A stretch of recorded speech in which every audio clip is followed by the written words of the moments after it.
Donc, le thème de notre pensée qu'on va partager ensemble ce soir, c'est Jésus, le grand vainqueur du diable. Il y a un passage que Jésus avait dit que je pense que beaucoup d'entre nous n'ont pas trop pris en considération quand il disait, Père, tout est accompli, l'œuvre que tu m'as confiée, je l'ai achevée. Cela veut dire que quand Jésus est venu sur cette terre, à l'époque, il n'y avait pas ce moyen où l'homme ou une femme peuvent s'adresser directement à Dieu. Dans l'Ancien Testament, Dieu passait par les prophètes. Parfois, Dieu lui-même adressait directement avec des hommes que lui, il a choisis. Voilà. Et entre-temps, le diable, le vrai visage du diable, on ne savait pas. L'homme ne pouvait pas voir, mais on voyait sa manifestation quand il faisait le mal ou il détruisait ce que Dieu a mis en place dans le jardin d'Éden, comment il a malmené Ève. On a vu aussi comment Moïse, quand il discutait avec Pharaon, dès que Moïse faisait des gestes, les magiciens d'à côté faisaient pareil. Voilà. C'est là qu'on voyait comment le diable a commencé à se manifester. Et de là maintenant, ce qui nous a éclairé complètement, c'est la venue de Jésus-Christ qui nous a montré le vrai visage du diable. Que nous qui sommes engagés avec Jésus-Christ, pour le combattre, maintenant, c'est dans la foi et par l'Esprit de Dieu en nous, pour avancer dans la marche chrétienne. Voilà. Donc, j'ai pris quelques textes que vous allez vite comprendre. Le combat que Dieu a mené avec le diable. Il y a un autre point que je vais vous ramener un peu pour que vous puissiez comprendre la gravité des choses et que dans la galaxie que vous et moi nous trouvions,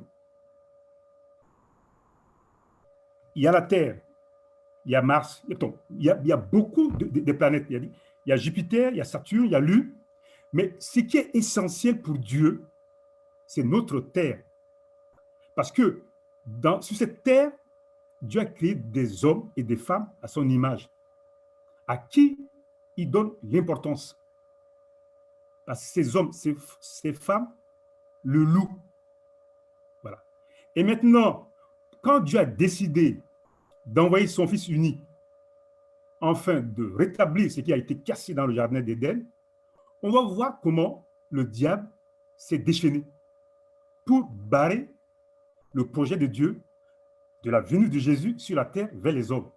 Voilà. On va lire dans quelques versets qui vont nous dire comment le diable a commencé à chercher à bloquer l'arrivée de Jésus-Christ. Donc, le premier texte, c'est dans Apocalypse, chapitre 12, versets 7 à 9. Je vous lis. Et il y eut guerre dans le ciel. Michel et ses anges combattirent contre le dragon. Et le dragon et ses anges combattirent, mais ils ne furent pas les plus forts. Et leur place ne fut plus trouvée dans le ciel. Et il fut précipité, le grand dragon, le serpent ancien, appelé le diable et Satan, celui qui séduit toute la terre, fut précipité sur la terre, et ses anges furent précipités avec lui. Voilà. Quand Dieu n'est pas dans la vie d'une personne, la réaction de cet homme, c'est exactement ce qui s'est passé entre Abel et Caïn. Tout le monde va te dire qu'il est intelligent, il est sage, il peut se maîtriser. Mais quand Dieu n'est pas en toi, tu n'es pas comme un chrétien qui a cette communion avec Dieu, qui prie le matin, midi, soir. Il y a une grande différence. Ça, je ne vais pas aller loin. Vous-même, vous le savez. Vous savez ce que vous étiez avant sans Dieu et ce que vous êtes maintenant devenu enfant de Dieu, que vous vivez avec Dieu.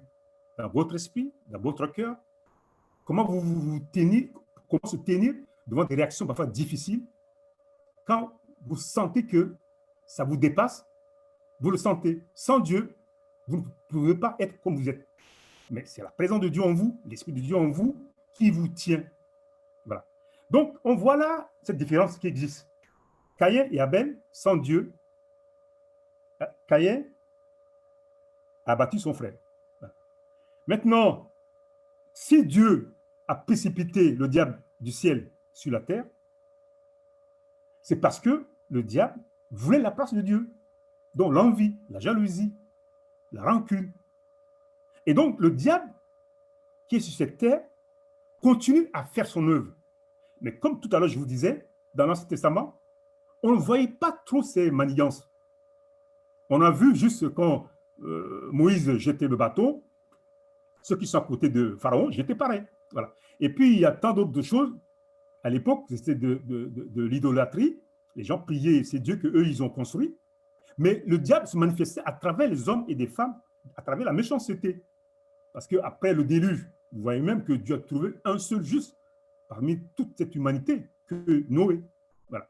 Donc, sans Dieu, on n'est rien. Et quand il a vu que Jésus se préparait pour venir vers la terre, vers les hommes, pour leur enseigner ce qui est Dieu, ce qu'il faut faire pour entrer en communion avec Dieu, pour vivre par la foi avec Dieu dans mon esprit, dans mon cœur, il n'est pas content parce qu'il savait que son visage sera dévoilé. Et donc, Jésus a mené un vrai combat jusqu'au bout. C'est pourquoi, tout à l'heure, je vous le disais, quand il s'adressait à son père, il dit, Père, tout est accompli. Parce que le combat a été dur, mais il a été vainqueur. Donc, je lis ce que tout à l'heure je vous ai cité comme livre, Apocalypse, chapitre 12, verset 7 à 9. Je vous ai lu, donc, il y a une guerre dans le ciel. Et il y a un autre verset que je vais lire à nouveau. C'est dans Matthieu, chapitre 2, verset 13 à 14. Je vous lis. Ils entraient dans la maison, virent le petit enfant avec Marie, sa mère, se prosternèrent et l'adorèrent.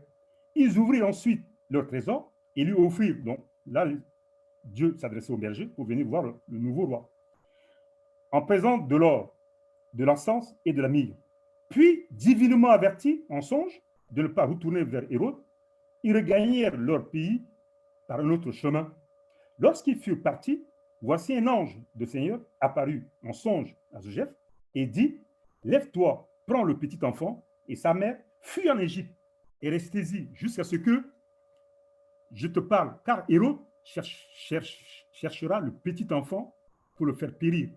Joseph se leva, prit de nuit le petit enfant et sa mère et se retira en Égypte.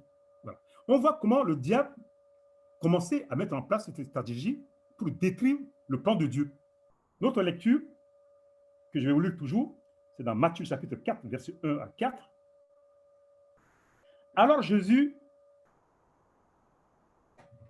fut amené par l'Esprit dans le désert pour être tenté par le diable.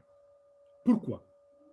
Parce qu'il savait que cet enfant, ce n'est pas n'importe quel enfant. C'est un enfant qui est venu dans le but pour le faire dévoiler, pour accepter de payer le prix de la désobéissance d'Adam et Ève. Parce qu'Adam et Ève nous a menés à la mort. Et lui, il est venu pour nous donner la vie. Et donc le diable savait ça. Et donc son but, c'est de chercher à déstabiliser ce plan. Voilà. Donc quand il a amené Jésus dans le désert, le but c'était quoi? De lui faire des belles propositions que vous et moi, dans nos vies de chrétiennes, nous vivons chaque jour, après notre baptême, dans la marche pour nous préparer à l'éternité avec Dieu. C'est pareil. Donc, alors Jésus fut amené par l'Esprit dans le désert pour être tenté par le diable. Après avoir jeûné 40 jours et 40 nuits, il eut faim. Le tentateur s'était approché de lui. Si tu es le Fils de Dieu, ordonne que ces pierres deviennent des pains. Jésus répondit, il est écrit, l'homme ne vivra pas du pain seulement, mais de toute la parole qui sort de la bouche de Dieu. Dieu savait que c'est son fils. Dieu lui fait confiance. Voilà. Donc, Jésus maintenant a pris corps humain comme vous et moi. Maintenant, Jésus est en face de lui. Mais à l'époque, les autres ne savaient pas qu'il y a un combat qui est là. Il y a un combat dans l'invisible. Jésus, lui, il savait par l'esprit que celui qui est en face n'est pas de nature humaine. Voilà. Et donc, petit à petit, Jésus commence à nous révéler ce qu'est la puissance du diable dans l'invisible. Notre lecture, c'est dans Matthieu, chapitre 16, versets 21-23. Jésus se prépare pour le combat final avec le diable. Dès lors, Jésus commença à faire connaître à ses disciples qu'il fallait qu'il aille à Jérusalem, qu'il souffre beaucoup de la part des anciens, les principaux sacrificateurs et des scribes, qu'il soit mis à mort et qu'il ressuscite le troisième jour. Pierre, l'ayant pris à part, se mit à le reprendre et dit, oh, à Dieu ne plaise, Seigneur, cela ne t'arrivera pas. Mais Jésus se retourna, dit à Pierre, arrière de moi, Satan, tu mets un scandale, car tes pensées ne sont pas les pensées de Dieu, mais celles des hommes. Sur le coup, vous et moi, à la place des apôtres, on va dire, mais qu'est-ce qu'il nous raconte, Jésus? Qu'est-ce qu'il nous raconte? Et nous aussi, nous serons étonnés, parce que nous ne voyons pas le diable. Mais Jésus, tout d'un coup, cet homme qui est avec lui, cet homme qui a tout abandonné, et tout d'un coup, il le traite que arrière de moi, Satan. C'est comme si moi, demain, je vois le frère Nico, je dis, Nico dit quelque chose, mon frère, je dis, mais arrête de moi, Satan, Nico. Mais je ne sais pas comment le frère va prendre. Et donc là, on voit, comme tout à l'heure je vous ai dit, petit à petit, Jésus commence à révéler aux êtres humains, vous et moi, ce qui est la puissance de ténèbres, le diable. Il règne dans nos pensées, dans nos cœurs. Il y a des actions qu'un homme, une femme que vous avez connu des années et des années va faire, vous serez étonnés. Mais n'oubliez pas que nous qui sommes avec Dieu, derrière cette action, derrière ce geste, il y a une puissance qui a saisi cette personne. Mais malheureusement, parmi nous, beaucoup de chrétiens, nous qui avions fait des années et des années de marche avec Dieu, on n'arrive pas à capter cela. Donc, Jésus dit à Pierre, arrière de moi, Satan. Pierre n'a pas bronché. Mais il savait que ce qui sort de la bouche de Pierre, c'est la puissance du diable qui est en train de chercher à freiner sa mission. Voilà. Donc, je ramène à nouveau, dès le départ, il y a une guerre dans le ciel. Maintenant, le diable est sur la terre. Les effets de manifestation du diable, on a vu à travers Caïn et Abel, quand l'autre a assassiné son propre frère. De là, on voit quand Moïse jetait son bâton, on voit Pharaon qui jette aussi ses bâtons avec ses magiciens. On voit là le diable qui agissait à travers ces hommes-là et ces femmes. Voilà. Donc, quand nous avons pris l'engagement avec Jésus, nous rentrons dans ce domaine spirituel, invisible. Et c'est pourquoi Jésus nous tenait toujours dans cette optique, prier sans cesse. Sans la prière, sans cette communion avec l'Esprit de Dieu, je suis comme tout le monde. Et le diable, dans la puissance invisible, peut me terrasser dans ma pensée, dans mon cœur, à travers ma famille, si je ne suis pas dans la main de mon Seigneur, à travers sa parole, à travers son esprit, par la foi. Voilà. Donc Jésus est venu pour nous révéler ce qu'est la puissance des ténèbres. Le Pierre, quand il a parlé, lui, son but, c'est de soutenir son maître. Mais Jésus dit, arrête de moi, Satan. Pierre n'a pas branché, il n'a rien compris. Certainement après, il a compris qu'il y a des choses que nous faisions qui ne sont pas la volonté de Dieu, mais qui viennent de l'ennemi, de notre âme. Quand on voit les effets aujourd'hui dans le monde, un couple qui se détruit, on voit dans le monde, je t'aime, je veux mourir pour toi. Le lendemain, l'assassin, c'est ce même type qui vient de parler. Frères et sœurs, je vous amène sur ce terrain pour vous faire comprendre que quand on est chrétienne, le combat que nous devions mener, c'est un combat invisible. Dans l'Ancien Testament, le diable se cachait derrière les hommes, des femmes, des bêtes, des choses terribles de la vie, du monde. Voilà. Mais Jésus, quand il est venu, il nous l'a révélé à travers des mauvaises pensées, mauvais esprits. Et donc, petit à petit, à nous de prendre victoire. Quand Jésus s'apprêtait à aller sur la croix, il savait qu'il allait le crucifier. Jésus savait d'avance. il s'est mis à genoux toute la nuit à prier. Et quand il est revenu vers les disciples, tout le monde était endormi. Et Jésus s'est plaigné. Il dit, mais vous n'avez pas resté 1 heure avec moi pour prier? Jésus sentait que le temps est mauvais. Il doit se préparer pour aller à la croix. Il le savait. Et il voulait encourager ceux qui l'ont accompagné pendant 33 ans pour qu'ils puissent rentrer dans ce domaine de prière. Mais il était déçu quand il a vu que même pas 1 heure, ils sont restés avec eux. Ils ne sont pas restés avec lui dans la prière. Et souvent, il y a des diversions que le diable nous amène dans le couple, au niveau de travail, de santé. Beaucoup de chrétiens, on voit que notre lombrine, on pense qu'il y a nous. On voit que nous, frères et sœurs, sans la vie de prière, le Saint-Esprit ne pourra rien faire. Sans le Saint-Esprit, on n'est rien. Le combat que Jésus a mené jusqu'à aujourd'hui, que vous et moi, il nous a laissé ce qu'il a vécu, c'est de nous servir d'exemple. On est dans un monde terrible, un monde où on ne comprend plus rien, on ne connaît pas nos mains gauche ni droite.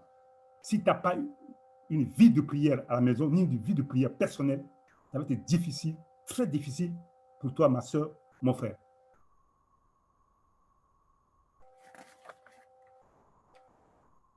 Matthieu 26, versets 59 à 68, c'est un peu long. Si j'ai oublié de vous lire. Les principaux sacrificateurs et tous les Sandriens cherchaient quelques faux témoignages contre Jésus, suffisants pour le faire mourir, mais ils n'en trouvèrent point, quoique plusieurs faux témoins se soient présentés. Enfin, il en vint 2 qui dirent, celui-ci a dit, j'ai pu détruire le temple de Dieu et le rebâtir en 3 jours. Le souverain sacrificateur se leva et lui dit, ne réponds-tu pas? Ne réponds-tu rien? Qu'est-ce que ces hommes déposent contre ce que ces hommes déposent contre toi? Jésus garda le silence et le souverain sacrificateur, prenant la parole, lui dit, je t'adjure par le Dieu vivant de nous dire si tu es le Christ, le Fils de Dieu. Jésus leur répondit, tu l'as dit. De plus, je vous le déclare, vous verrez désormais le Fils de l'homme assis à la droite de la puissance de Dieu et venant sur les nuées du ciel. Alors, le souverain sacrificateur déchira ses vêtements, disant, il a blasphémé. Qui? Qu'avons-nous encore besoin de témoins? Voici, vous venez d'attendre son blasphème, que vous nous ensemble. Il répondit, il mérite la mort. Là-dessus, il lui cracha au visage, ils lui donnèrent des coups, des poings et des soufflets en disant, Christ prophétise, dis-nous qui t'a frappé. Ça, c'est le diable qui utilise ces hommes, ces femmes, pour se manifester. Voilà. Et donc, on voit là, le diable a poussé Jésus jusqu'au bout pour l'arrêter de ne pas aller sur la croix. Voilà. Notre lecture, c'est dans Jean chapitre 17, verset 1 à 5.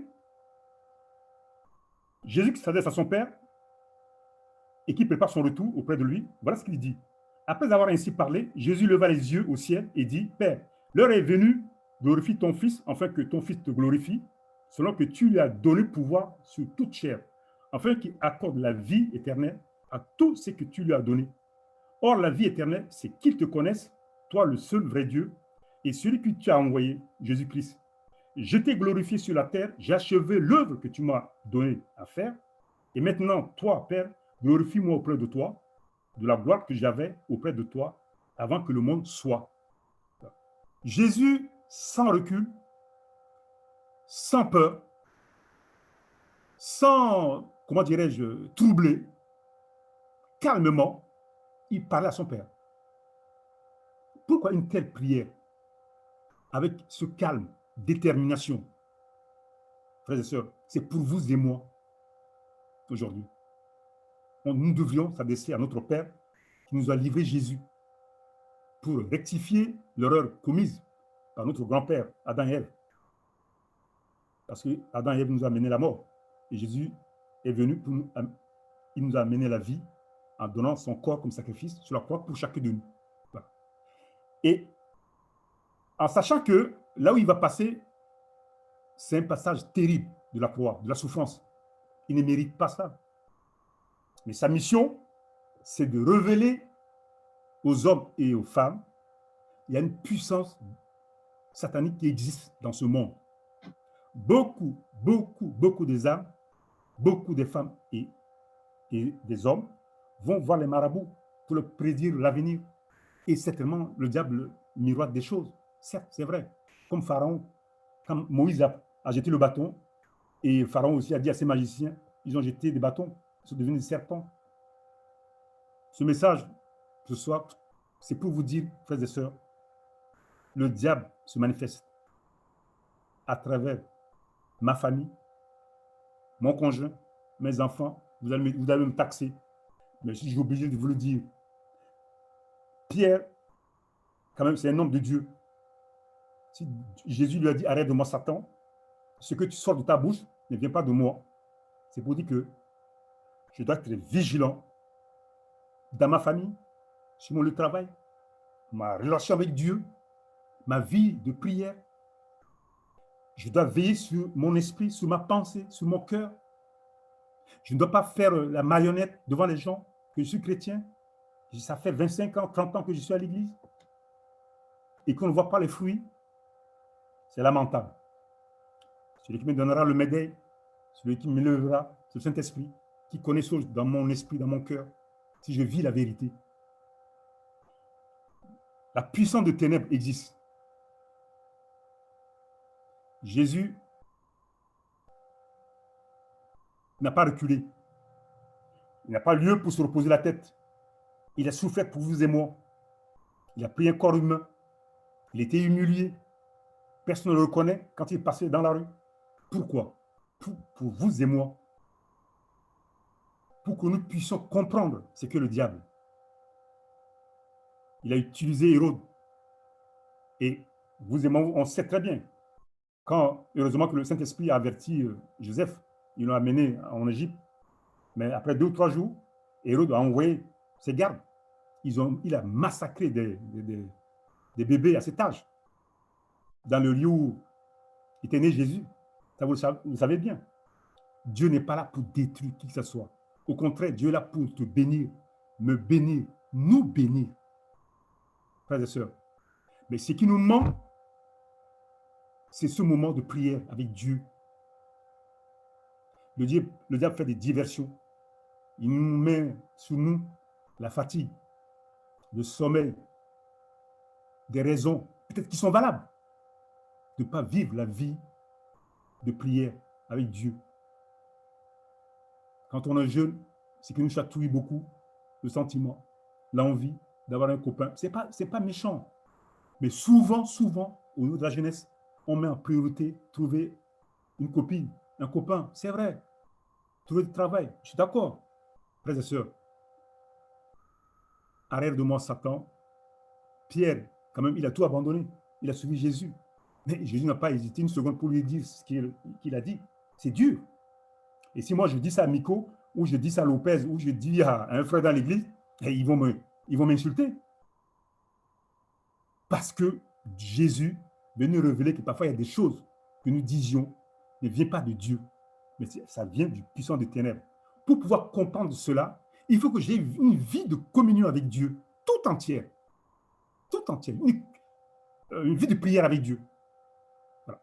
Le matin, devant mon lit, le soir, me coucher. Qu'il y a rien qui soit en priorité dans mon esprit, dans mon cœur. Que le diable rôde autour de moi comme un lion rugissant autour de moi. Voilà. Donc, si je vis cette communion, cette vie de prière avec Dieu à travers sa parole, son Saint-Esprit va m'avertir, va me tenir, va m'éveiller mon esprit pour dire, Jean, ça, c'est pas clair. Ça, c'est bien. Ça, tu peux aller. Le Saint-Esprit va te mettre sur le cœur.